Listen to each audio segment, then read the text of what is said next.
ओम नमो भगवते वासुदेवाय। ओम नमो भगवते वासुदेवाय। ओम नमो भगवते वासुदेवाय। ओम अज्ञानतिमिरन्धस्य ज्ञानञ्जनं शलाकया चक्षुरुन्मिलितं येन तस्मै श्रीगुरुवे नमः। श्रीचैतन्यमनोभीष्टं स्थापितं येन भूतले स्वयं रूपकदा मह्यं ददाति स्वापदान्तिकम्। नमो भक्तिविनोदाय सच्चिदानन्दनामने गौरशक्तिस्वरूपाय रूपानुगावरायते। नमः ओं विष्णुपादाय कृष्णपृष्ठाय भूतले श्रीमते भक्तिवेदान्तस्वामीति नामने। नमस्ते सारस्वते देवे गौरवाणी प्रचारणे निर्विशेष शून्यवादी पाश्चात्य देशे तारणे। जय श्री कृष्ण चैतन्य प्रभु नित्यानंद श्री अद्वैत गदाधर शिवासादि गौर भक्तवृंद। हरे कृष्णा कृष्णा कृष्णा हरे हरे, हरे राम राम राम हरे हरे। हरे कृष्ण। कुर्सी पे वही बैठे जिनको वास्तव में समस्या है बैठने में। हाँ, तो श्रील भक्तिविनोद ठाकुर, उनका आविर्भाव दिवस है। कौन है भक्तिविनोद ठाकुर? और हमारे आध्यात्मिक जीवन में जो भी हम कर पा रहे हैं, जो भी हमने सीखा है, वो अंततः श्रील भक्तिविनोद ठाकुर के द्वारा ही आ रहा है। श्रील प्रभुपाद जी अपने भगवत गीता के जो पिक्चर्स हैं उसमें लिखते हैं, the pioneer of modern Krishna consciousness movement, कि जो आधुनिक कृष्ण भावनामृत आंदोलन है उसके क्या है, वो अग्रणी है ना। तो जैसे कि भगवान अपने मिशन को पूरा करने यहाँ पर आते हैं, उनका जैसे परित्राणाय साधुनाम विनाशाय च दुष्कृता, कि भक्तों के साथ आदान प्रदान करना, भक्तों की रक्षा करना और असुरों को मारना। तो प्रभुपाद बताते हैं कि असुरों को मारना उनका एक सेकेंडरी काम होता है, मुख्य काम नहीं होता है। मुख्य काम क्या होता है? भक्तों के साथ आदान प्रदान करना है। तो भगवान का जो मिशन है, भगवान जब व्यक्तिगत रूप से आते हैं तो अपनी शिक्षाएं देते हैं, कुछ अलग अलग अपने दिव्य कार्य करते हैं, लेकिन वास्तव में जो भगवान का मिशन है उसको कौन पूरा करते हैं? जो उनके शुद्ध भक्त हैं, है ना। जैसे सांगो पांगस्थ पार्षदम, कि चैतन्य महाप्रभु अपने पार्षद और अंग के साथ संकीर्तन कर रहे हैं, तो वो उनके अंग कौन है? उनके भक्त। तो जब तक भक्तिविनोद ठाकुर, श्रील प्रभुपाद जी, भक्ति सिद्धांत सरस्वती ठाकुर, ऐसे महान भक्त इस भौतिक जगत में अपनी कृपा, बस अपनी अहेतु की कृपा से नहीं आते हैं, तब तक इस भौतिक जगत का जो प्रयोजन है वो पूर्ण नहीं होता है। तो हम कर्मों के नियम में रहकर, प्रकृति के नियमों में रहकर यहाँ पर हमारा जन्म होता है, लेकिन ये जो शुद्ध भक्त हैं भगवान की इच्छा से भगवान का एक विशेष कार्य करने के लिए यहाँ पर आते हैं। तो ऐसे बहुत सारे महान वैष्णव आचार्य हुए हैं, उनमें से भक्तिविनोद ठाकुर एक क्या है, बहुत ही उनकी जो स्थिति है बहुत यूनिक है। ऐसा क्यों है? क्योंकि कलयुग का जो प्रभाव है ना, जब भगवान कृष्ण यहाँ से गए, कृष्णे स्वधामोपगते धर्म ज्ञानादि बीसा कलो नष्ट दिशा में सा पुराणान को धुनो देता, कि भगवान जब यहाँ से जाते हैं तो उनके साथ धर्म, ज्ञान, तपस्या वो सब कुछ चला जाता है, लेकिन भगवान फिर श्रीमद् भागवतम के रूप में अवतार लेते हैं। अभी परसों भाद्र पूर्णिमा भी है, बहुत महत्वपूर्ण दिन है।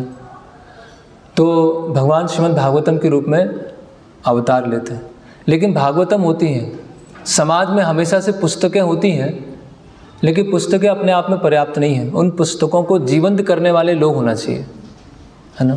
अभी भी गीता है, बहुत सारी स्टॉल पे गीता रखी हुई है, भागवतम भी रखा हुआ है, बहुत सारी बुक्स हैं, और भी बाहर जगह चले जाएंगे वहाँ बहुत सारी बुक्स मिल जाएंगी, बहुत सारे संस्कृत श्लोक मिल जाएंगे, लेकिन जो पुस्तकें हैं, ग्रंथ हैं, वो अपने आप में पर्याप्त नहीं है।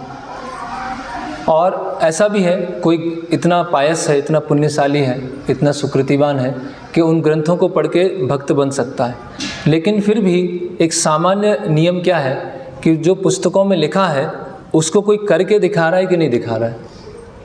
अगर कोई करके दिखा रहा है तो फिर उन पुस्तकों के ऊपर फेथ आना चालू होता है कि हाँ, जो इसमें लिखा है वो व्यवहारिक है, वो प्रैक्टिकल है ना। जैसे कई प्रभुपाद जी के शिष्य हैं जो बोलते हैं कि जब हम प्रभुपाद जी से मिले, हमने प्रभुपाद जी को देखा, तो हमें ये लगा कि जो प्रभुपाद जी की पुस्तकों में है और ये जो पर्सन है उनमें कोई अंतर नहीं है, जैसा वो लिख रहे हैं, जो यहाँ पर दिया है वैसे ही वो है ना। तो उसी तरह से श्रीमद् भागवतम कलयुग के प्रारंभ में जब भगवान कृष्ण यहाँ से चले जाते हैं तब श्रीमद् भागवतम आती है। अभी भगवान चैतन्य महाप्रभु भी स्वयं, भगवान कृष्ण विचार करते हैं कि मैंने भगवत गीता में उपदेश तो दिए हैं, लेकिन व्यवहारिक रूप से भक्ति कैसे की जाए, आपने आचार्य प्रभु सिखाइला सवारे, कि अपने आचरण से कैसे भक्ति की जाती है उसको सिखाने के लिए चैतन्य महाप्रभु स्वयं आते हैं। तो चैतन्य महाप्रभु ने अपना प्रचार है ना कुछ 6 साल दक्षिण भारत और वृंदावन जाके प्रचार किया। और चैतन्य महाप्रभु ने अपने जो अनुयायी हैं उनको बहुत सारे ग्रंथ लिखने के लिए भी कहा है ना। स्वरूप गोस्वामी जो षड गोस्वामी हैं उनको ग्रंथ लिखने के लिए कहा। उसके पश्चात वो जो ग्रंथ हैं उनको बैलगाड़ी में रखकर बंगाल भेजा गया उसके प्रचार करने के लिए है ना। ऐसे पुस्तकों के माध्यम से प्रचार होना ये पहली बार चालू हुआ। लेकिन कालक्रम में कलयुग के प्रभाव से जो चैतन्य महाप्रभु की जो शुद्ध शिक्षाएं थी वो सब क्या हो गई, ढक गई, आवृत हो गई है ना।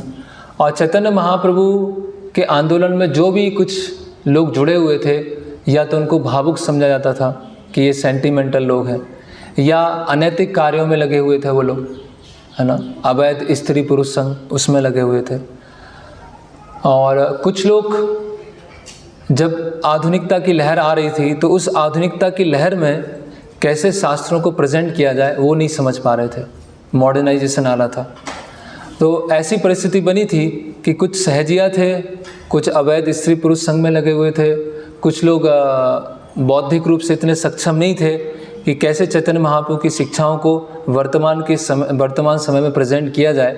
तो उस समय पर भक्ति विनोद ठाकुर आते हैं है ना।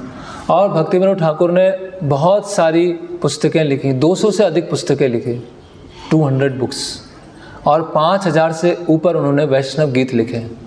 सोचिए, एक गीत हमको लिखना हो उसमें बहुत मुश्किल है, और वो गीत ऐसा नहीं फिलॉसफिकली एकदम परफेक्ट है ना, उसमें जो भावनाएं हैं वो एकदम परफेक्ट, हर चीज़ परफेक्ट। तो हमें आचार्यों के बारे में जानना है तो उनकी जो लेखनी है ना, उसके द्वारा हम समझ सकते हैं। तो जितना हमारे पास समय है उसमें हम भक्ति विनोद ठाकुर की 2 प्रमुख शिक्षाओं के बारे में चर्चा करेंगे आज। और वो जो 2 शिक्षाएं हैं वो हमारे स्वयं व्यक्तिगत जीवन में बहुत महत्वपूर्ण है, हमें प्रगति करने के लिए, हमें परिपक्व होने के लिए, और हमें फाइन ट्यून करने के लिए। तो ये जो 2 यहाँ पर लिखे हुए हैं, वैष्णव गीत है एक, जिस वैष्णव गीत का नाम है आत्मनिवेदन। आत्मनिवेदन तुया पदे करी होइनो परम सुखी, दुख दूर गेला चिंता न रहिलो चौदे के आनंद देखी। तो भक्ति विनोद ठाकुर का एक गीत है कि आत्मनिवेदन तुया पदे करी होइनु परम सुखी, कि भगवान जिस दिन मैंने आपको आत्मनिवेदन कर दिया, होइनु परम सुखी, उस दिन बहुत मैं प्रसन्न हो गया। दुख दूरो गेलो है ना, दुख चला गया, चिंता ना रही लो, कोई चिंता नहीं है, चौदे के आनंद देखी, अभी चारों दिशाओं में मुझे केवल आनंद ही आनंद दिखाई दे रहा है ना। तो इस गीत में जो अलग अलग पद्य हैं उसमें से 2 पद्य हैं, उस पर हम डिस्कस करेंगे, और 2 चीज़ों पे हम डिस्कस करने वाले हैं। पहला है जो भक्ति विनोद ठाकुर बता रहे हैं कि भगवान के सुख में सुखी होना। भगवान के अभी जो 2 ये हम कॉन्सेप्ट डिस्कस करेंगे, ये भक्ति के बहुत ही उच्च स्तर के कॉन्सेप्ट हैं। हो सकता अभी हम साधक स्तर पर इसको इमिटेट करने जाएंगे तो परेशान भी हो सकते हैं है ना। एटलीस्ट हमें उस स्तर पर पहुंचना है किसी दिन, कि ये इस स्तर पर रहकर हम भक्ति कर पाएँ, तब हम वास्तव में भक्ति कर रहे हैं, नहीं तो बस केवल हाथ पैर ही चला रहे हैं और कुछ नहीं हो रहा है। तो पहला कॉन्सेप्ट है भगवान के सुख में सुखी होना, तत् सुखित सुखित्वम, ये पहला कॉन्सेप्ट। और दूसरा है आमी तो तुम्हार तुमी तो अमर, कि भगवान आप मेरे हैं और मैं आपका हूँ। तो ये दो कॉन्सेप्ट पे आज हम डिस्कस करेंगे।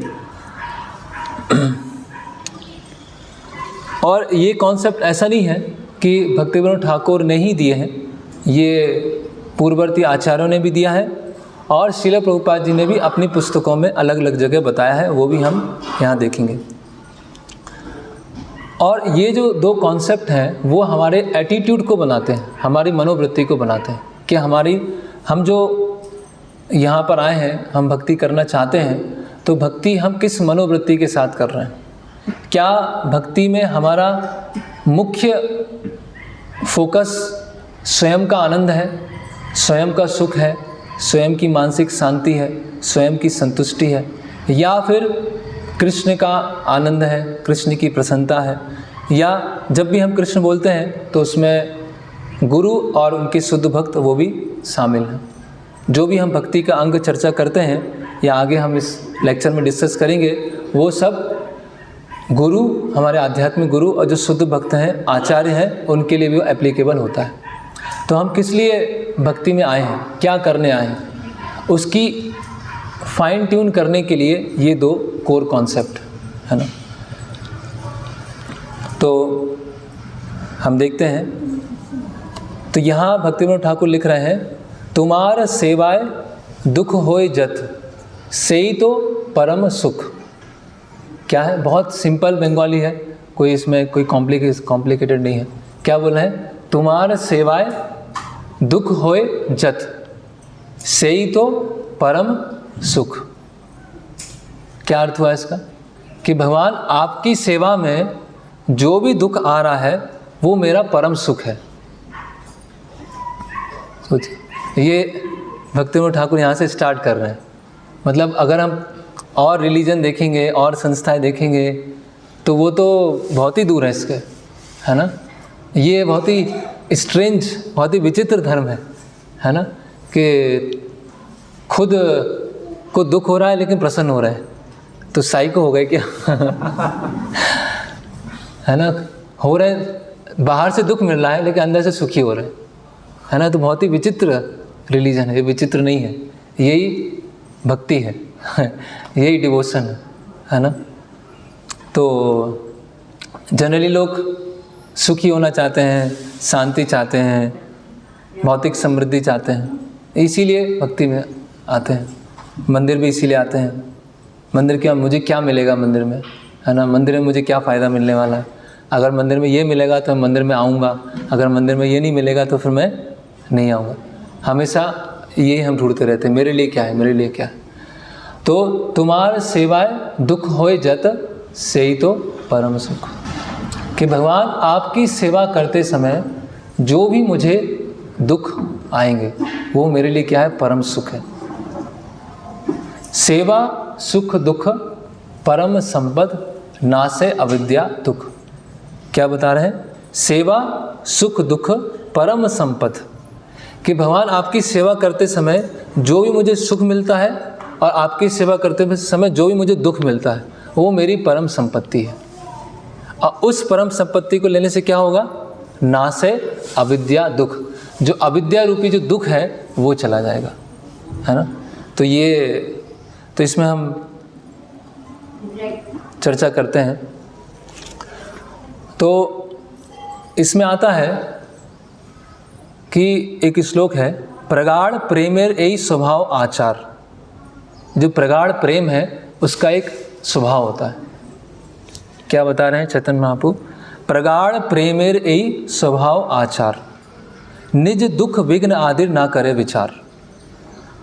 तो ये प्रगाढ़ प्रेम है, निज दुख विघ्न आदिर ना करे विचार। स्वयं को क्या दुख मिल रहा है, स्वयं की क्या विघ्न आ रही है, उस पर वो विचार नहीं करते। ये किसके परिप्रेक्ष्य में आता है, जब श्रीपाद माधवेंद्रपुरी को स्वप्न में, दोबारा स्वप्न में गोपाल जी आते हैं और गोपाल जी कहते हैं कि मैं इतने समय तक झाड़ियों में था, इतने समय तक मुझे अंदर रखा गया, और झाड़ियों से मैं ढका था, तो उसके कारण क्या है कि मेरे शरीर का जो ताप है, तापमान, वो बहुत बढ़ गया, मुझे बहुत गर्मी लग रही है। तो आप ऐसा कीजिए कि उड़ीसा जाइए, उड़ीसा में मलयाद्री पर्वत है, वहाँ से आप चंदन लेके आइए, है ना। तो चंदन जब मुझे आप लगाएंगे तो उससे मेरे अंगों को क्या मिलेगी, शीतलता मिलेगी, ठंडक मिलेगी, है ना।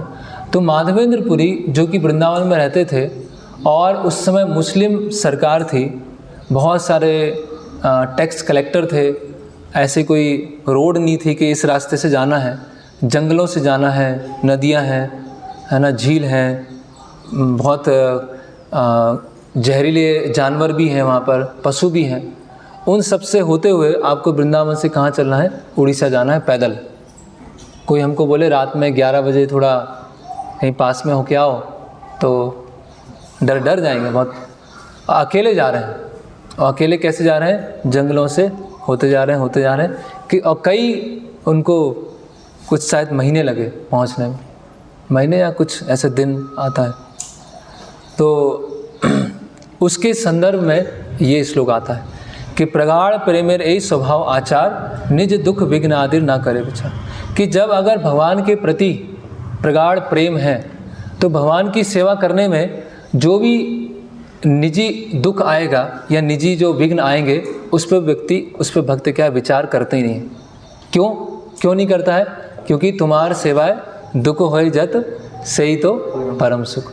क्योंकि आपकी सेवा करते समय जो भी मुझे दुख मिल रहा है, भगवान वो मेरी परम प्रसन्नता है। क्यों उसके मन में क्या है? तत् सुखित सुखित्व, कि भगवान आपको सुख हो रहा है तो मैं सुखी हूँ, और आप दुखी हैं तो मैं दुखी हूँ। मेरा व्यक्तिगत कोई सुख दुख नहीं है ना। जैसे इस भौतिक जगत में हम इसका थोड़ा सा एक झलक देख सकते हैं, माँ और संतान, उनके बीच में प्रेम। तो माँ का सुख दुख किस में होता है? बच्चे के सुख दुख में होता है ना। कुछ इस तरह पे ऐसा भी हो जाता है कि माँ का निजी रूप से सुख दुख नहीं रह जाता है। जो बच्चे का जिसमें सुख है उसमें वो सुखी है, बच्चा जिसमें दुख है उसमें दुखी है। कुछ इस तरह का हम देख सकते हैं। लेकिन जब बच्चा भक्त बन जाता है तो प्रॉब्लम हो जाती है। तो भगवान के सुख में सुखी होना। तो कृष्णदास कविराज गोस्वामी बोलते हैं, आत्मेंद्रिय प्रीति वांछा तारे बोली काम, कृष्णेंद्रिय प्रीति इच्छा धरे प्रेम नाम। कि स्वयं की इंद्रियों को संतुष्ट करने का प्रयास करना, वो क्या है? काम। और कृष्ण की इंद्रियों को संतुष्ट करना, उसको कहते हैं प्रेम। ये बेसिक डेफिनेशन है काम की और प्रेम की। प्रभुपाद जी के गॉड ब्रदर हैं, वो बोलते हैं कि दुनिया के जितने भी शास्त्र हैं सब खत्म हो जाए, कुछ भी ना बचे, लेकिन केवल एक श्लोक ये बचे, तो इस एक श्लोक से हम समझ जाएंगे कि भक्ति क्या है। और कुछ जानने की आवश्यकता नहीं है। आत्मेंद्रिय प्रीति वांछा तौरे बलि काम, कृष्णेंद्रिय प्रीति इच्छा धरे प्रेम नाम। कि स्वयं की इंद्रियों को संतुष्ट करने का प्रयास करना, वो क्या है? काम। और कृष्ण की इंद्रियों को संतुष्ट करना, कृष्णेंद्रिय प्रीति इच्छा, है ना, उसे बोलते हैं प्रेम, है ना। तो जब प्रेम का स्तर बढ़ता जाता है, एक स्तर ऐसा आता है कि व्यक्ति अपने सुख और दुख पर ध्यान नहीं देता। जैसे कि ये श्लोक है, ना गणी आपन दुख सबे वांछी तार सुख अमार तात्पर्य। तो ये चैतन्य महाप्रभु बोल रहे हैं राधा रानी के भाव में। क्या बोल रहे हैं? ना गणी आपन दुख। क्या हुआ इसका अर्थ? ना गणी आपन दुख, मैं अपने दुखों को नहीं गिन रहा हूँ। सबे वांछी तार सुख, मैं पूरी तरह से क्या चाहता हूँ? आपका सुख चाहता हूँ। तार सुख अमार तात्पर्य, कि मेरे जीवन का जो पूरा तात्पर्य है, मेरे जीवन का जो पूरा एग्जिस्टेंस है, वो क्या है? आपका सुख, है ना। मोरे यदि दिया दुख, क्या है? मोरे यदि दिया दुख, क्या हुआ इसका अर्थ? यदि मुझे दुख दिए, या अगर आपने मुझे दुख दिया, तार होइल महासुख, वो मेरे लिए क्या हो जाएगा? बहुत बड़ा सुख हो जाएगा। सेई सुख सेई दुख मोर सुख वर। तो वो जो दुख है जो आप मुझे दे रहे हैं, वो मेरे लिए सबसे श्रेष्ठ सुख हो जाएगा, है ना। तो हाँ, एक बाद में आप बोल सकते है ना। तो ये कृष्णदास कविराज गोस्वामी से बता रहे हैं कि जो गोपियाँ हैं और जो अन्य भक्त हैं उनका जो सुख है कैसा है, वो सुख चाहते नहीं हैं भगवान की सेवा के बदले, लेकिन फिर भी उनका सुख बढ़ रहा है ना। वो सुख नहीं चाहते हैं, लेकिन जब वो सेवा करते हैं तो उनका सुख बढ़ता जा रहा है ना। तो इसका कृष्णदास कविराज गोस्वामी बोलते हैं, गोपीकार सुख कृष्ण सुख पर्यवसन, कि गोपियों का सुख किसमें है, भगवान के सुख में, है ना। तो ये अगर हमने सीख लिया, हम इसको कहीं लिख भी सकते हैं, है ना, मिरर के ऊपर लिख सकते हैं, जहाँ हम सोते हैं उसके ऊपर लिख सकते हैं कि भगवान के सुख में सुखी होना। ये बहुत ही महत्वपूर्ण एक कोर कॉन्सेप्ट है ना। तो ये गोपियों में दिखता है, लेकिन ये अन्य भक्तों में भी दिखता है, जैसे कि प्रहलाद महाराज। तो नरसिंह भगवान जब प्रकट होते हैं और हिरण्यकशिपु का सर्जरी कर देते हैं, और उसके बाद फिर प्रहलाद महाराज से बोलते हैं कि मांगो क्या चाहिए। तो प्रहलाद महाराज बोलते हैं कि मैंने आपकी भक्ति इसलिए थोड़ी किया था कि आप मुझे कुछ देंगे, ये तो व्यापार हो जाएगा। मैं आपके पास किस लिए आया था, मैं आपके पास आया था आपके लिए। अगर हमारे अंदर भावना है हम कृष्ण के लिए किस लिए जा रहे हैं, अगर कृष्ण के पास जा रहे हैं केवल और केवल कृष्ण के लिए, तो वो शुद्ध भक्ति है। अगर हमारा कुछ भी थोड़ा सा उसमें कुछ स्वार्थ निहित है, तो हम कृष्ण के लिए कृष्ण के पास कृष्ण के लिए नहीं जा रहे हैं, कुछ ना कुछ और अल्टीरियर मोटिव से जा रहे हैं, है ना। तो यहाँ पर प्रहलाद महाराज बोलते हैं कि वो सेवक नहीं है जो अपनी सेवा के बदले कुछ चाहता हो, और वो मालिक नहीं है जो सेवा करने के बदले उसको कुछ वस्तु प्रदान करे। ये सेवा और प्रेम का क्या है, आपस में आदान प्रदान, है ना। तो प्रहलाद महाराज बोलते हैं कि मुझे और कुछ नहीं चाहिए, बस मैं आप मेरी सेवा से प्रसन्न रहें, बस वही मैं चाहता हूँ, और मुझे कुछ नहीं चाहिए, है ना। I am naturally your servant, we have no other relationship. इसके अलावा हमारा कोई व्यापारी वाला लेन देन नहीं है कि मैंने आपकी सेवा किया, इतने कष्ट लिए, भगवान अब मुझे ये चाहिए। और नरसिंहदेव कि तुमने इतना लिया है, इतना मैं तुम्हें दे देता हूँ, उसका तो ऋण है, वो इटर्नल क्या बोलते हैं, ऋणी हो गए। भगवान भी भक्त के ऋणी हो गए और भक्त भी भगवान के ऋणी हो गए, और उस ऋण का क्या होगा, कभी चुकाया नहीं जा सकता। और ऋण क्या होगा, समय के साथ बढ़ता जाएगा, और भक्त क्या होगा, उस ऋण के बोझ में दब जाएगा और कभी सेवा छोड़ेगा नहीं। करेक्ट। सेवा हम क्यों छोड़ते हैं, क्यों हम सेवा छोड़ते हैं?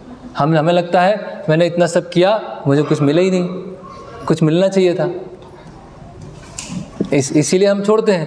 लेकिन यहाँ पूरा कॉन्सेप्ट क्या, पूरा उल्टा है। पूरा अपने चेतना को कि भगवान के सुख में, गुरु के सुख में, शुद्ध भक्तों के सुख में सुखी होना, बस हमारा सुख उसी में और किसी में नहीं, है ना। फिर ये माधवेंद्रपुरी का उदाहरण हमने देखा। तो माधवेंद्रपुरी जब उड़ीसा जाते हैं और उड़ीसा पहुँचते हैं तो क्षीरचोर गोपीनाथ पहुँचते हैं। रेमुना एक जगह है, और रेमुना में एक बहुत ही प्रसिद्ध घटना होती है कि जो गोपीनाथ जी हैं वो खीर चुरा लेते हैं, है ना। एक पात्र चुरा लेते हैं, किसके लिए, माधवेंद्रपुरी के लिए। तो माधवेंद्रपुरी गोपीनाथ जी के विग्रहों को देखते हैं और उनको खीर अर्पण हो रही थी। जब खीर को देखते हैं तो उनको मन में आता है कि ये इतनी अच्छी खीर है, क्यों ना इस खीर को मैं, इसकी वो जो बनाने का विधि है, रेसिपी है, वो जान जाऊं और अपने गोपाल जी को वृंदावन में ऑफ़र करूंगा, है ना। तो उनके मन में थोड़ी देर के लिए ऐसा आता है, और उनको बहुत अपने मन में बहुत ग्लानि होती है कि मैंने भगवान को ऑफ़र करने से पहले अपने मन में ऐसा क्यों सोच लिया कि मुझे ये मिले, और फिर वो गोपीनाथ मंदिर छोड़ के चले जाते हैं। लेकिन भगवान अपने भक्त का हृदय जानते हैं, तो भगवान क्या करते हैं, उस खीर को चुरा लेते हैं, है ना। और बाद में माधवेंद्रपुरी इतने प्रसिद्ध हो जाते हैं कि माधवेंद्रपुरी फिर यमुना छोड़ के चले जाते हैं। फिर जगन्नाथपुरी पहुँचते हैं, और जगन्नाथपुरी भक्तों की प्रसिद्धि क्या है, उनके पीछे पीछे चलती, तो वो जगन्नाथपुरी पहुँच गए। और जगन्नाथपुरी में सबको पता चल गया कि ये इतने महान भक्त हैं कि भगवान ने उनके लिए खीर चुराई।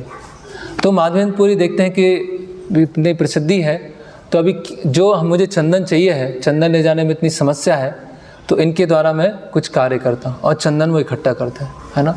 और फिर चंदन को बैलगाड़ी से ले जाना चालू करते हैं। मतलब इतना कष्ट लेकर, इतनी आयु होते हुए भी मुस्लिम और जानवर और जंगल इसकी परवाह किए बिना वो सेवा करने के लिए निकल गए। और जब भगवान देखते हैं कि माधवेंद्रपुरी ने मेरे लिए इतना कष्ट लिया है, तो गोपाल जी क्या बोलते हैं कि आप ऐसा कीजिए, इस चंदन को घिस कर गोपीनाथ जी को लगा दीजिए, उनको ठंडक मिलेगी तो मुझे भी यहाँ पर मिल जाएगी, है ना। तो इस तरह से यहाँ पर बताया गया।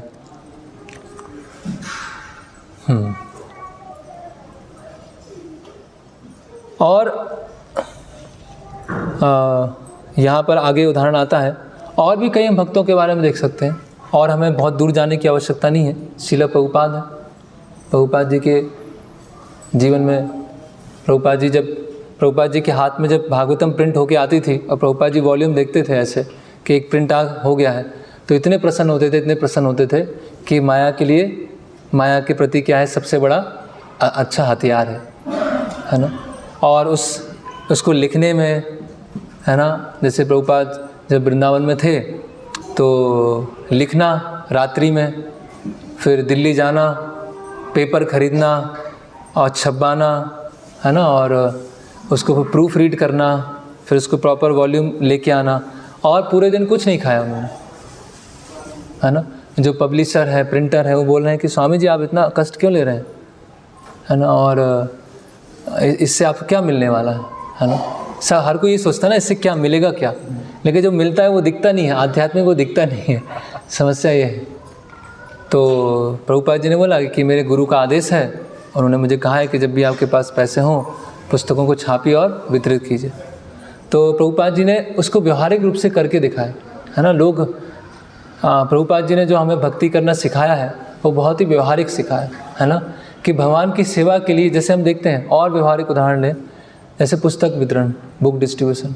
तो बुक डिस्ट्रीब्यूशन में कितनी प्रॉब्लम आती है, कोई दरवाज़ा नहीं खोल रहा है, कोई कुत्ता छोड़ देता है, कोई टीटी परेशान कर रहा है, कोई गार्ड परेशान कर रहा है। इतना सब परेशानी लेके क्या वितरित करना, अपने मंदिर में बैठो, जप करो शांति से, या अपने घर में बैठो, इतनी क्या ज़रूरत है बाहर जाके सब ट्रैफिक सिग्नल पे जाना है, वहाँ धुआं आ रहा है, लोग कभी गाड़ी बहुत तेज़ी से निकाल देते हैं, तो क्या उसमें आनंद क्या आ रहा है। लेकिन जैसे एक बुक जाती है ऐसा आनंद आता है, ऐसा कि आसपास क्या चल रहा है सब भूल जाते हैं। भूख लगी है, प्यास लगी है, क्या है, कुछ परवाह ही नहीं है। क्यों? क्योंकि वो क्या है, जैसे ही बुक्स मिला और पता नहीं उसका या उसके माध्यम से किसी दूसरे का उद्धार होता, तो वो देख के क्या होती, बहुत प्रसन्नता होती। तो ये इसीलिए भगवान के हमें क्या बनना है, परफेक्ट इंस्ट्रूमेंट बनना है ना। और यहाँ पर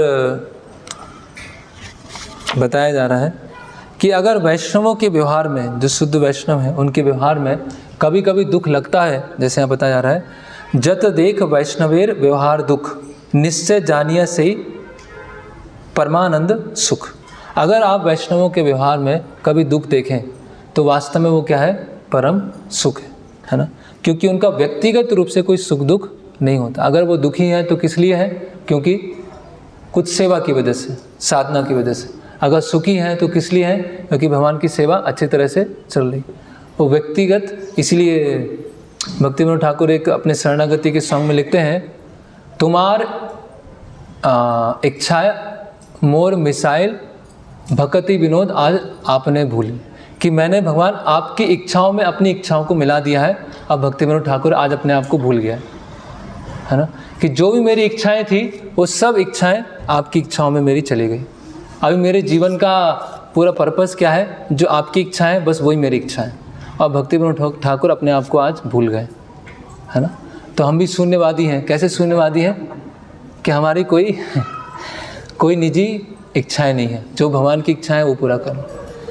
लेकिन इस स्तर पे आना ये एक्चुअली बहुत कठिन है ना, क्योंकि जब सेवा में या साधना में या पारिवारिक या सामाजिक जब समस्याएं आती हैं भक्ति करते समय, तो इस चीज़ को ध्यान में रखना कि भगवान, ये तो कोई भगवान से मांगेगा कि भगवान आज मुझे दुख दीजिए भगवान, है ना, मुझे कंगाल कर दीजिए, कोई बोलेगा? नहीं बोलेगा, है ना। भगवान सब मेरे पास जो है सब लूट लीजिए कोई नहीं बोलेगा। लेकिन यहाँ पे यही चल रहा है, भक्तिविनोद ठाकुर यही बता रहे हैं, है ना। तो ये इस स्तर का साक्षात्कार पे आना, ये क्या है, बहुत कठिन है। क्यों क्या है, हम क्यों नहीं आ पा रहे हैं? क्योंकि कहीं ना कहीं इस संसार में हम अपनी सिक्योरिटी के ढूंढ रहे हैं, कहीं ना कहीं अपनी सुरक्षाओं को हम ढूंढ रहे हैं। उसकी वजह से भगवान के ऊपर पूरे सरेंडर हम नहीं कर पा रहे। तो ये पहला कोर कॉन्सेप्ट है। फिर कोई प्रश्न? हाँ ठीक है। तो यहाँ पर एक बाइबल में कोट है, thy shall love the Lord with all their hearts, with all their soul, with all their might, है ना। कि कैसे भगवान से कैसे प्रेम करना चाहिए, पूरे हृदय से, पूरी आत्मा से और पूरी शक्ति से, है ना। ये प्रभुपाद अपने एक जगह कोट कर रहे हैं। ओके, तो भगवान के प्रचार कार्य करने के लिए, भगवान के प्रीचिंग मूवमेंट को आगे बढ़ाने के लिए अगर कोई कष्ट लेने के लिए तैयार है तो वास्तव में उसका सेल्फलेस लव कहलाएगा। अगर वो अपनी भक्ति में संतुष्ट है और अपने कंफर्ट को ढूंढ रहा है और सेवा के बदले वो कुछ चाहता है, तो मतलब वो ठीक है, कम से कम कुछ भक्ति कर रहे हैं, जप कर रहे हैं। लेकिन जो चैतन्य महाप्रभु देने आए हैं, जो भक्तिविनोद ठाकुर देने आए हैं, शायद उस चीज़ को हम रिसीव ना कर पाए, उस चीज़ को हम मिस कर जाएंगे। तो ये पहला कोर कॉन्सेप्ट था, तत् सुखित सुखितम, भगवान के सुख में, गुरु के सुख में, शुद्ध भक्तों के सुख में सुखी होना, है ना। दूसरा कॉन्सेप्ट है, आमी तो तुम्हार तुमी तो अमार, की काज अपार धने। भगवान मैं आपका हूँ, आप मेरे हैं, और मुझे क्या चाहिए, की काज अपार धन, और मुझे क्या चाहिए, है ना। इससे पहले क्या बता रहे हैं भक्तिविनोद ठाकुर, पूर्वे इतिहास भूलिनो सकल, सेवा सुख पे मने, आमी तो तुम्हार तुमी तो अमार, की काज अपार धन। कि पूर्वे इतिहास भूलिनो सकल, तो भक्तिविनोद ठाकुर बोल रहे हैं कि भगवान मैं अपना पूरा पहले का इतिहास भूल गया हूँ। पूर्व इतिहास भूलिनु सकल, इसका अर्थ क्या है, यहाँ समझा रहे हैं कि भक्ति जीवन में आने से पहले क्या था, क्या करता था, क्या किया था, अभी उसके लिए सब क्या है, वो ब्लैक। एक ब्लैक मूवी आई थी ना, ब्लैक, है ना। उसके लिए क्या है, सब कुछ नहीं, बस ख़त्म। अभी उसका वो उससे उसको कुछ लेना देना नहीं है, है ना। और भक्ति में आने के बावजूद भी जो हमारी अभक्तिपूर्ण क्रियाएं हैं, वो भी अल्टीमेटली उनसे हमारा संबंध नहीं है ना। तो पूर्व इतिहास भूलिनु सकल, कि भक्तिविनोद ठाकुर बोल रहे हैं कि भगवान मैं आपकी सेवा में आकर अभी अपना पूरा इतिहास, पूरा मेरी क्या आइडेंटिटी थी, वो सब कुछ मैं भूल गया हूँ। तो भक्तिविनोद ठाकुर बंगाली नहीं है, भक्तिविनोद ठाकुर मजिस्ट्रेट नहीं है। भक्तिविनोद ठाकुर कौन है, शुद्ध भक्त हैं भक्तिविनोद ठाकुर, वो उनकी आइडेंटिटी है ना। तो शुद्ध भक्तों की दो वो हो सकती है, दो लाइफ हो सकती है। एक्चुअली एक ही लाइफ होती है, लेकिन दो लाइफ दिखती है। एक कैसी दिखती है कि वो डिस्ट्रिक्ट मजिस्ट्रेट है, इतने सारे मुकदमे लड़ रहे हैं, इतना बड़ा परिवार है, इतने सारे परिवार का पालन पोषण कर रहे हैं, लेकिन उनकी इंटरनल लाइफ क्या है कि पूर्व इतिहास भूलिनु सकल, सेवा सुखमन पे मने, कि मुझे अभी अपने जो पूर्व जीवन है भक्ति में आने से पूर्व, उससे मुझे कुछ लेना देना नहीं। फिर भी हम देखते हैं कि शुद्ध भक्तों की कभी कभी पूर्व जीवन के ऊपर हम डिस्कस करते हैं। तो वो डिस्कस करने का अर्थ क्या होता है, भगवान की जो भक्ति की क्रिया है उसकी ग्लोरिफिकेशन के लिए, कि देखिए कौन कौन सी परिस्थिति में थे और किस परिस्थिति में आके वो भक्त बने, किस परिस्थिति में पहले थे और अभी आके वो भक्ति की सेवा कर रहे हैं। ये प्रभुपाद जी की महिमा का गुणगान करने के लिए और भक्ति का गुणगान करने के लिए हम किसी के पूर्व जीवन की चर्चा करते हैं। अन्यथा हमें पूर्व जीवन की चर्चा नहीं करना चाहिए और पूर्व जीवन के आधार पर हमें भक्तों को नहीं मापना चाहिए, है ना। कि ये डॉक्टर भक्त हैं, ये इंजीनियर भक्त हैं, ये अनपढ़ भक्त हैं, ये है ना, इस तरह से हमें नहीं नापना चाहिए। अगर इस तरह से हम नाप रहे हैं तो वही फिर हम मर्त बुद्धि, हमारे अंदर क्या आ रही है, सामान्य एक बुद्धि आ रही है ना। फिर भक्तिविनोद ठाकुर बोलते हैं आमी तो तुम्हार तुम ही तो हमार, है ना, कि भगवान मैं आपका हूँ और आप मेरे हैं। की काज अपार धने, और भगवान मुझे और कुछ नहीं चाहिए संसार। अब ये बोलना तो बहुत आसान है। ये एक क्या पोयम है, क्या ये पोइट्री है? ऐसा बताया जाता है कि बंगाल में हर घर में एक पोएट होता है, हर घर में एक कवि होता है। ऐसे पंजाब में हर घर में एक वो सैनिक होता है, ऐसे बंगाल में हर घर में एक कविता लिखने वाले होते हैं। तो क्या ये कविता है कि भगवान मैं आपका हूँ और आप मेरे हैं और मुझे कुछ नहीं चाहिए? कविता नहीं है। या केवल एक सेंटिमेंटलिज्म है, ये केवल एक भावुकता है कि भगवान को ऐसा बोलना, है ना। कई बार ऐसा होता है कि लोग मंदिर आते हैं, भगवान के सामने खड़े होकर रोने लगते हैं एकदम, है ना। पहले बहुत समय पहले जब मंदिर स्टार्ट हुआ था तो एक भक्त आते थे और जब करते तो रोते थे ज़ोर ज़ोर से, है ना, ऐसे ज़ोर ज़ोर से रो रहे हैं, आंसू आ रहे हैं। लेकिन कुछ व्यवहारिक रूप से जब करना होता था तब कुछ नहीं करते थे, जब कुछ सेवा करना होता तब कुछ नहीं करते थे। तो वो केवल क्या है, एक मगरमच्छ के आंसू हैं और कोई आंसू नहीं, है ना। वास्तव में, है ना, जो खून है, पसीना है, आंसू है, वो भगवान की सेवा, भगवान की जब हम सेवा कर रहे हैं उसमें होना चाहिए। ऐसा नहीं है कि एक भावुक तरीके से बस रोए जा रहे हैं। तो भक्तिविनोद ठाकुर यहाँ लिख रहे हैं कि आमी तो तुम्हार तुम ही तो। तो हम देखते हैं, तो आमी तो तुम्हार का मतलब क्या है कि भगवान मैं आपका हूँ। आमी तो तुम्हारा मतलब क्या है ना। तो इसमें बता रहे हैं, प्रभुपाद जी भी लिखते हैं, एक यमुनाचार्य का श्लोक है। यमुनाचार्य जहाँ बोलते हैं सनाथ जीविता, अंतिम में आता है कि भगवान जब तक आप मुझे अपनी सेवा में स्वीकार नहीं करेंगे तब तक मैं क्या रहूँगा, अनाथ रहूँगा। और जिस दिन आपने मुझे अपनी सेवा में स्वीकार किया उस दिन मैं सनाथ। तो सनाथ जीविता। तो आमी तो तुम्हारा मतलब मैं आपका सेवक हूँ और आपकी सेवा के अलावा मुझे और कुछ नहीं चाहिए। मेरा जो नेचर है, जो मेरा स्वभाव है कि मैं आपकी सेवा के लिए बना हूँ और मुझे कुछ नहीं। मैं आपकी सेवा के लिए ही बना हूँ और किसी लिए नहीं बना हूँ। इस स्तर का समझ होना, है ना, और मुझे कुछ नहीं। कई लोग, और इससे हम कई चीज़ें, और जितने भी हम भक्ति में क्रियाएं करते हैं, हम जप कर रहे हैं, प्रसाद ले रहे हैं, कुकिंग कर रहे हैं, मैनेजमेंट कर रहे हैं, वो सब किस लिए कि भगवान मैं केवल आपकी सेवा के लिए ही निमित्त हूँ और कुछ नहीं। मेरा इस संसार में और कोई लेना देना नहीं है, मेरी कोई और उपाधि नहीं है, मेरी कोई और पहचान नहीं है, बस मैं आपकी सेवा के लिए हूँ, है ना। और इसको समझना कोई कठिन चीज़ नहीं है। प्रभुपाद जी उदाहरण देते हैं कि एक छोटी उंगली है ना, छोटी सी एक उंगली है। तो अगर उंगली जो है शरीर से अलग हो जाए तो क्या होगा, उस उंगली का कोई उपयोग नहीं। अगर वो ये उंगली उस शरीर में जो हाथ है उसमें जुड़ी हुई है तो उसका कोई उपयोग है ना। तो उसी तरह से अगर हम भगवान की सेवा में हैं, गुरु की सेवा में हैं, तो हमारी कुछ उपयोगिता है, अदरवाइज यूजलेस, अदरवाइज उसका कोई मूल्य नहीं है, उसका कोई वैल्यू नहीं, है ना। तो कई लोग इसके माध्यम से, कई जो सहजिया लोग हैं जो सोचते हैं कि आमी तो तुम्हार, भगवान मैं आपका हूँ।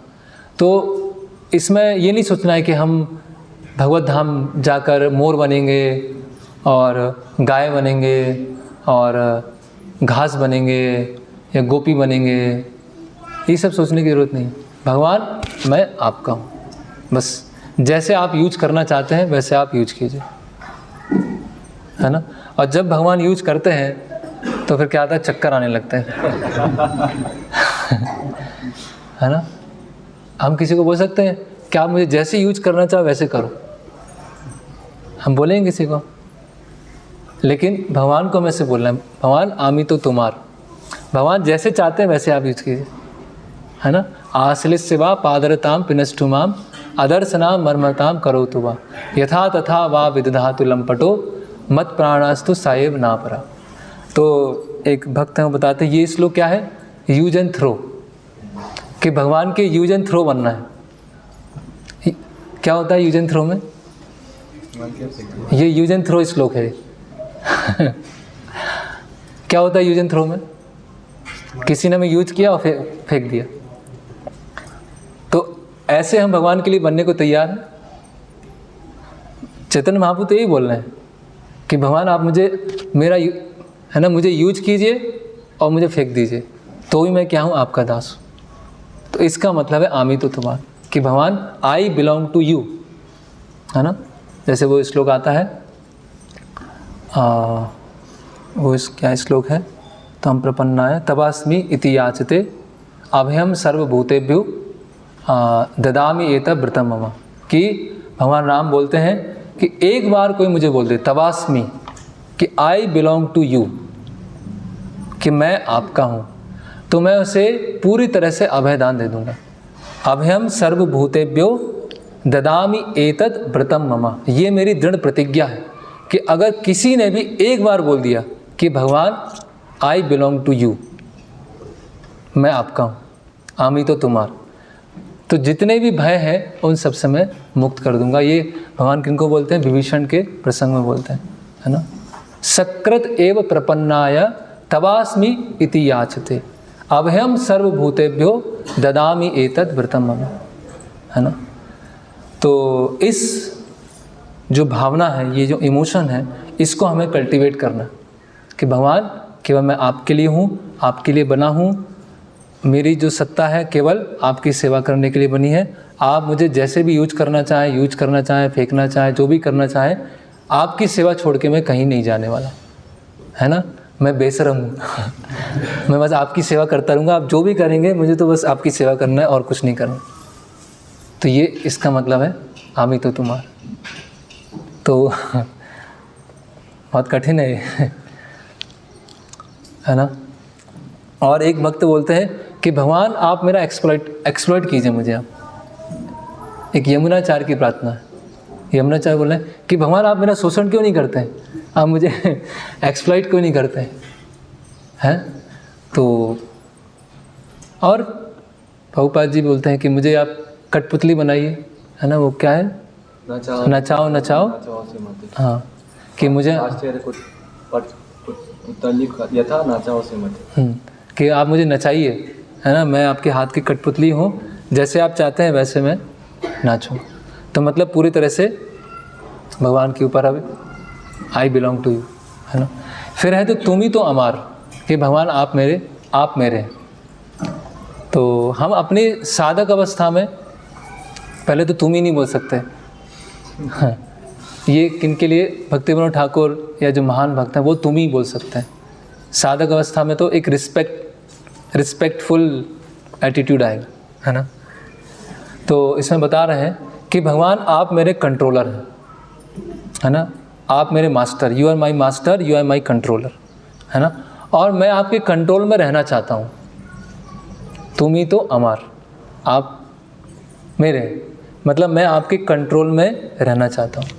भगवान आप मुझे कंट्रोल कीजिए, अगर मैं कहीं भाग रहा हूँ तो ही मुझे पकड़ के अपने कंट्रोल में रखिए, है ना। Control me even if I don't want to be in control. ये सब अलग अलग आचार्यों की प्रार्थना है कि भगवान आप मुझे पूरा एकदम कंट्रोल में रखिए, अगर, क्योंकि मैं तो भागूंगा, मेरा स्वभाव ही है भागना, कि मैं सेवा करना नहीं चाहता। इतने जन्मों से सेवा नहीं किया और इस जन्म में कुछ सेवा करने का प्रयास कर रहा हूँ और कहीं ना कहीं मैं पलटी मारूंगा। तो भगवान आप मुझे छोड़िएगा मत, है ना। भगवान मुझे आप पकड़ के रखिएगा, है ना। तो अद्वैत आचार्य बोलते हैं दास भाव नाही आर आनंद मुई चैतन्य दास, है ना। तो अद्वैत आचार्य बोल रहे हैं कि दास भाव जैसा आनंद और कहीं नहीं, है ना। कि मैं भगवान का दास हूँ, मैं चैतन्य महाप्रभु का दास हूँ, मैं नित्यानंद प्रभु का दास हूँ। इस दासत्व की भावना से मुझे जो आनंद प्राप्त हो रहा है, ऐसा आनंद मुझे और कहीं और किसी चीज़ में आनंद नहीं है। है ना। तो अभी तो हम अहंकार के दास हैं, है ना, अपने लेकिन वास्तव रियल सेंस में चैतन्य महाप्रभु, भगवान, गुरु और भक्तों के दास बनने में उस आनंद को अगर अनुभव कर पा रहे हैं तो वो क्या है, तुम ही तो हमार, आप मेरे हैं, है ना। फिर नरोत्तम दास ठाकुर एक जगह लिखते हैं कि अगर पूरे जीवन में, अगर इस जीवन में मैंने कभी आपके कंट्रोल को डिनाई कर दिया, डिनाई मतलब नकार दिया, तो उस समय आप मेरे बालों को पकड़ के खींच कर अपने चरणों में रख दीजिएगा। कि बोलते हैं कि पूरे जीवन में अगर मैं अपनी मूर्खता बस, है ना, अपने अनर्थों की वजह से आपके कंट्रोल को छोड़ के जाना चाहता हूँ, तो भगवान आप मेरे बाल पकड़ के खींच के अपने जो लोटस फीट हैं उसमें डाल दीजिए, है ना। तो तुम ही तो हमार, आप मेरे हैं, है ना। फिर एक और भक्त हैं, प्रार्थना करते हैं, अलवार है एक, है ना। तो बोलते हैं कि हे नारायण, आप मुझे इस जीवन में कभी छोड़िएगा मत, है ना। तो नारायण बोलते हैं कि तुम भी मुझे छोड़ के मत जाना, है ना। तो अलवार बोलते हैं कि हाँ, मैं आपको छोड़ के नहीं जाऊंगा, लेकिन अगर मैं गया तो आप मुझे पकड़ के लेके आ जाना, है ना। तो ये बहुत उच्च प्रार्थना है, लेकिन हमें समझना चाहिए कि इस स्तर पे हमको आना है कि आमी तो तुम्हार, तुम ही तो हमार, की काज अपर धन। और इस संसार में और क्या चाहिए, कुछ चाहिए और कुछ है ही नहीं, है ना। जैसे कई बार लोग बोलते हैं कि आप लोग भक्ति के अलावा और कुछ करते हैं कि नहीं करते हैं, क्या भक्ति करते हैं, तो बोलते हैं भक्ति के अलावा और है क्या संसार में। वही है, पुनर्चर्वित चर्वणा नाम, चवयों को चबा रहे हैं। इतनी सारी योनियाँ हो गई, इतने सारे जन्म ले लिए, इतने सारे शरीर ले लिए, सब में क्या क्या कर लिया है ना। अलग अलग शरीर में क्या क्या किया है। ये मनुष्य शरीर, पहले ब्रह्मा जी भी बन चुके हैं, सबसे पहले ब्रह्मा जी देवी देवता ही बन गए हैं, कीड़ा भी बन गए हैं, हाथी बन गए, मच्छर भी बन गए, सांप भी बन गए, सभी तरह का एंजॉयमेंट ले लिया है। अगर एक जीवन, केवल एक जीवन भोग नहीं करेंगे, भगवान की सेवा करेंगे, तो क्या नुकसान हो जाएगा, कोई नुकसान होगा उसमें, कोई नुकसान नहीं। ऑलरेडी इतना तो भोग करके आ रहे हैं, ऑलरेडी इतने जीवन में कितना सारा तो भोग किया है ना।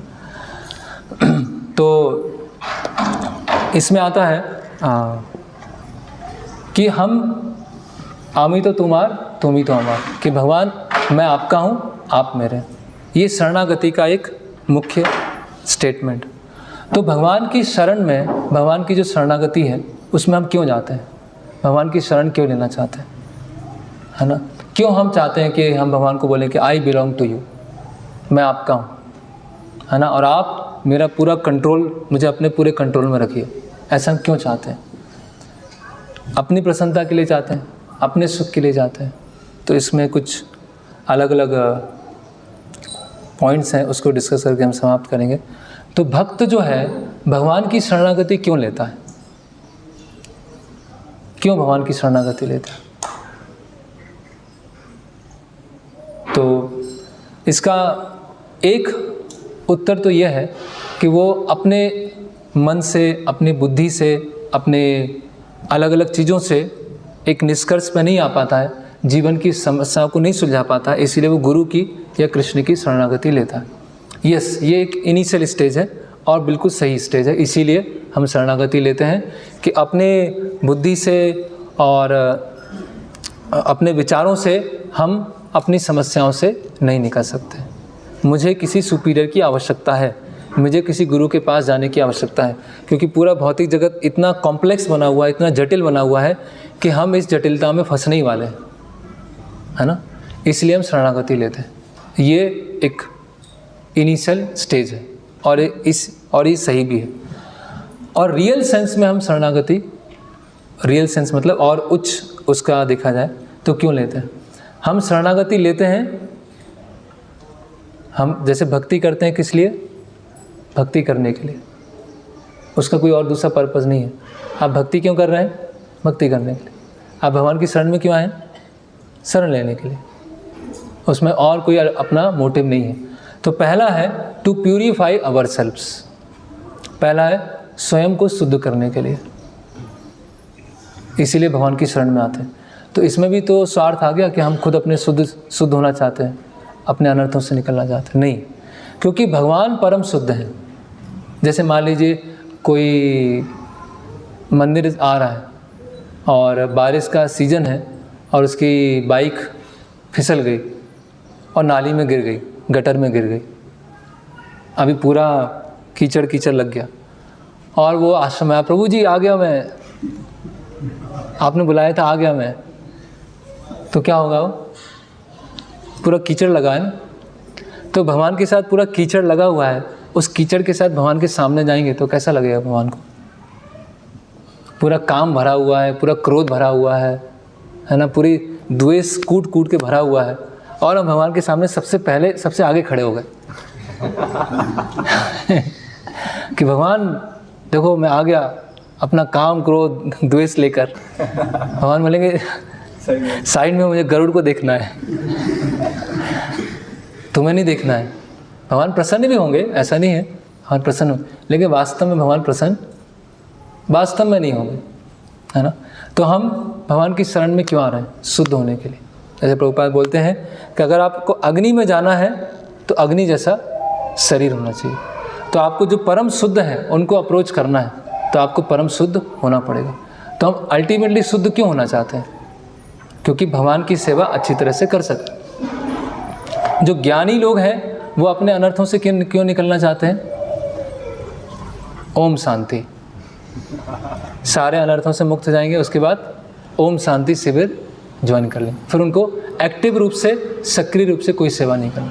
लेकिन भक्त क्यों शुद्ध होना चाहते हैं? क्योंकि वो जो श्लोक आता है भगवद गीता में, परम ब्रह्म परम धामम पवित्रम परमम भवान, कि भगवान आप क्या है? परम पवित्र हैं। तो परम पवित्र की सेवा करने के लिए हमें भी पवित्र होना पड़ेगा।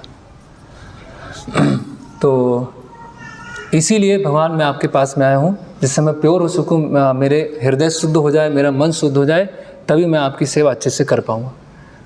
मेरा प्राइमरी फोकस अपनी स्वयं की शुद्धता नहीं है, प्राइमरी फोकस क्या है कि जिससे आपकी सेवा अच्छी तरह से कर सकूँ, है ना। फिर दूसरा कारण क्या है भगवान की शरण में जाने का? कि ये उसके बिना हम रह नहीं सकते।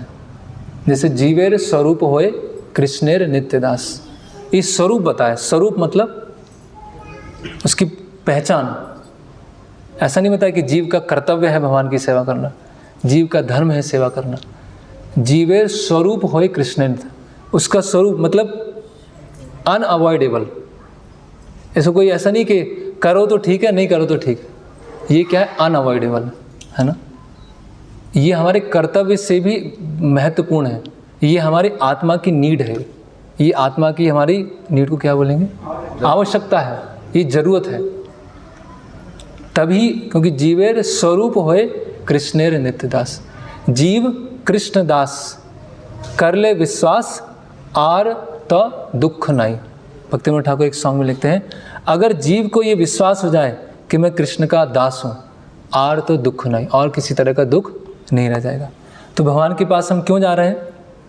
क्योंकि ये भक्ति कोई कर्तव्य नहीं है, भक्ति हमारी आवश्यकता है, हमारी नीड है। मतलब भक्ति किए बिना हम रह नहीं सकते।